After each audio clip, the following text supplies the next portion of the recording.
My name is Michael, and I'm 72 years old. About 8 months ago, a doctor told me I had cancer, pancreatic cancer, stage 3. And if I'm being honest, my first thought wasn't, I need to fight this. My first thought was, oh my God, I'm out of time. I wasn't wrong. The 5-year survival rate for what I have is about 20%. So statistically speaking, I've already said goodbye to most of my future. But here's the thing that probably saved my life. Not from the cancer, because I don't know yet if I'll make it. What saved my life is the decision I made in the waiting room after that diagnosis. And I need to tell you about it because I think you're making the same mistake I made for 52 years, and you don't have to wait until a doctor tells you time's running out to fix it. Before the diagnosis, I was what you'd call successful. At least that's what I told myself.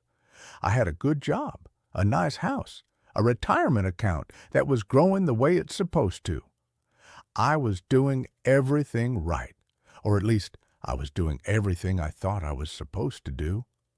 I'd spent 5 decades on a treadmill, going faster and faster, thinking that eventually I'd reach somewhere that mattered, that eventually the running would mean something. I had plans, big plans, retirement plans, specifically. I was going to travel. I was going to spend time with my grandchildren. I was going to finally read those books that had been collecting dust on my shelf. I was going to take my wife on that trip to Italy we'd been talking about for 15 years. But those were all someday plans. They were the things I was going to do after I retired, after I earned enough, after the house was paid off, after the mortgage was manageable. And then a blood test came back abnormal. And then came the scans. And then came the doctor's office. And that moment when he looked at me and said words I didn't expect to hear, I remember thinking, sitting there in that chair, that I'd made some kind of terrible bargain. I'd given up the present for a future that was never actually going to come. I'd sacrificed the years I had for years I might not get. And if I'm being honest, that hit me harder than the cancer diagnosis itself. I remember thinking, sitting there in that chair, that I'd made some kind of terrible bargain. I'd given up the present for a future that was never actually going to come. I'd sacrificed the years I had for years I might not get. And if I'm being honest, that hit me harder than the cancer diagnosis itself. Most people don't think about death every day. Most people can convince themselves that they have unlimited time. I know I did. Even when my father died at 68, I didn't really absorb the lesson. I was 62. I was young. I had time. Even when my mother had her stroke at 75, I didn't get it. I was healthy. I exercised. I ate right. I did all the things you're supposed to do. Time was something other people ran out of, not me. But cancer has a way of making things very clear. So here's what I decided that day in the waiting room. I decided that whether I had 1 year left or 15 years left or 30 years left, I wasn't going to spend it the same way anymore. I wasn't going to wait for retirement. I wasn't going to postpone joy. And more importantly, I wasn't going to be the kind of person who gets to the end and realizes they never actually lived. I walked out of that office and I called my wife. I said, Margaret, we're going to Italy. We're not going next year. We're going next month. She thought I was joking. I wasn't. Within a month, we were on a plane to Rome. And listen, I did it while I was starting chemotherapy. I wasn't naive about what was happening to my body. I was tired. I was sick from the treatment, but I was also alive in a way I hadn't been in decades. I was present. I was experiencing something I'd put off for years. And that's when something clicked for me. That's when I realized the decision I'd made in the waiting room wasn't really a response to the cancer. It was a response to the life I'd been living before it. Let me tell you about my grandson, Michael, named after me. He's 7 years old. Before the diagnosis, I barely knew him. I saw him maybe once a month for an hour or two. My daughter would bring him over, and I'd be distracted thinking about work, about emails, about deadlines. He'd show me his drawings, and I'd give them a glance and congratulate him, but I wasn't really there. I wasn't really paying attention to who this kid was. After the diagnosis, I started spending time with him differently every Saturday. That's our day.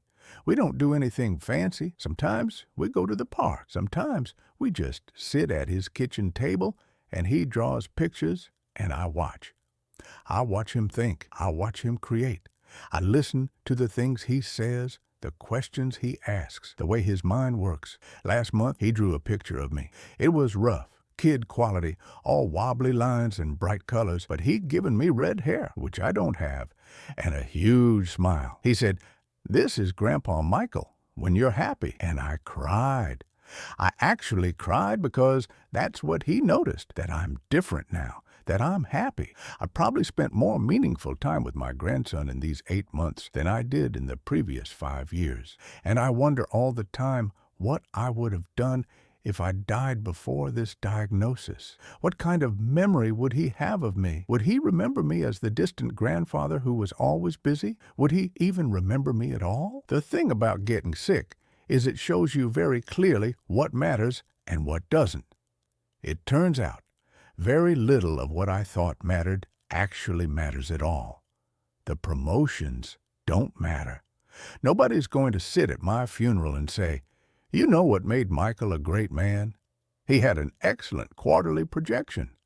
The money doesn't matter. I have plenty of it, and it can't buy me more time.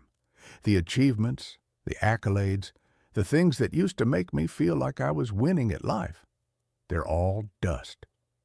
What matters is so embarrassingly simple that I'm almost ashamed it took cancer for me to see it. It's people. It's showing up for people.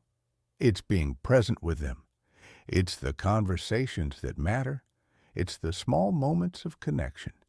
It's knowing that the people you love feel loved by you. I have friends who are still doing what I was doing, still grinding, still telling themselves that one day they'll relax, one day they'll enjoy life, one day they'll make time for what matters. And I want to shake them. I want to say, what if one day never comes? What if one day is today and you're wasting it? I started going to church again, not because I became religious or anything. I'm still not even sure what I believe about God.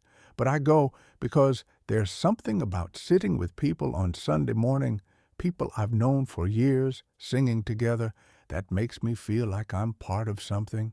It makes me feel less alone. I started taking my wife on actual dates, not just the obligatory dinner on our anniversary, real dates, Friday nights where we go somewhere we've never been, where we try something new, where I actually pay attention to her instead of thinking about work. And Margaret, my wife, she's looking at me like, "Who are you and what did you do with my husband?" But she's happier too. Or maybe she's just relieved that I finally showed up. I've had conversations with my brother that we should have had 20 years ago. Real conversations, not the surface level stuff. He told me things he never told me before. I told him things I'd never had the courage to say. And we're closer now than we've ever been. If I had to choose between these conversations and another year of life, I'm not sure anymore which one I'd pick. I went back to school, online community college classes in literature and history, things I've always been curious about but never had time for. I'm terrible at the technology part, and I'm the oldest person in every class, but I'm learning. And learning, it turns out, is one of the great joys of being alive. I've spent less money in these 8 months than I did in the previous year, but I've experienced more. I've been places I've always wanted to see. I've done things I've always wanted to try. I've had more conversations that actually mattered. And the weird part is I'm not afraid anymore.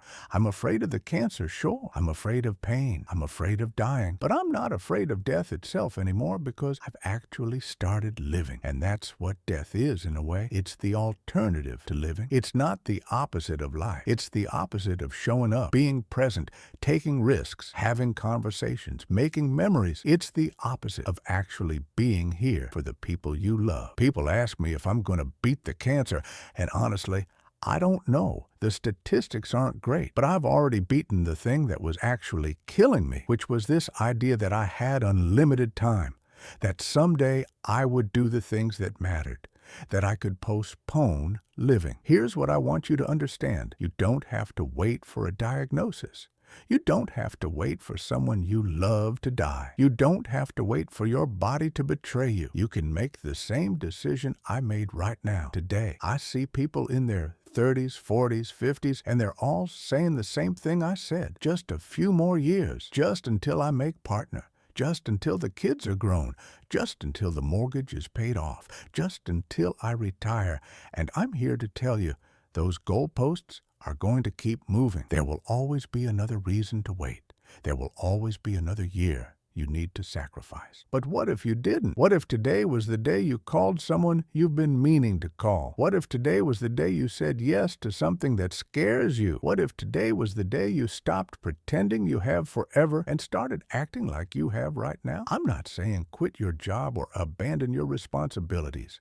I'm not saying lie recklessly without thought for the future. I'm saying that somewhere in between showing up for work and paying your bills and doing all the things that are supposed to make you a responsible adult, there should be room for actually living. There should be room for joy. There should be room for the people you love. My daughter asked me recently if I have any regret. And I do. I have plenty. I regret the years I missed with my family. I regret not being present with my wife. I regret the time I wasted on things that didn't matter. But I also have something I didn't have before the diagnosis. I have presence. I have gratitude. I have an acute awareness of what it means to be alive. I don't know if I'll see my grandson graduate high school.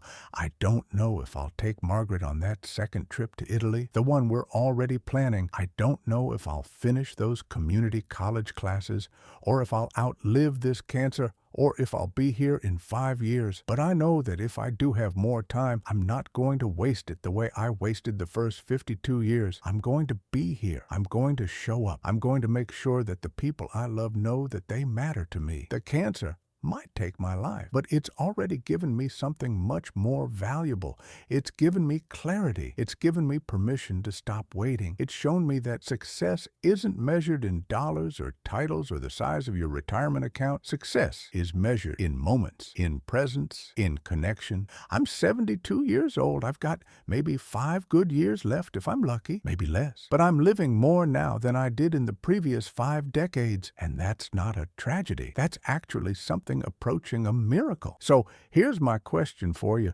You don't have cancer. You don't have a death sentence that you know about anyway. But you are getting older. Every single day you're getting older, and you don't know how many of those days you have left. So what are you going to do with the time you have right now? Are you going to keep waiting for someday?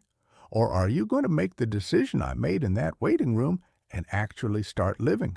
Because the truth is, you might have more time than me. You might have decades, but you also might not. And that's the only thing that matters. Make the decision. Make it today. Call someone. Take a risk. Show up. Be present, because I promise you, when you're my age, you won't regret the time you spent being present with the people you love. You'll only regret the time you didn't. If this resonates with you, I hope you'll share it. Send it to someone you love. Send it to someone who needs to hear it. Leave a comment and tell me what you're going to do differently. Subscribe, because I've got more to share, and time for all of us is running out. The clock is ticking. What are you going to do with yours?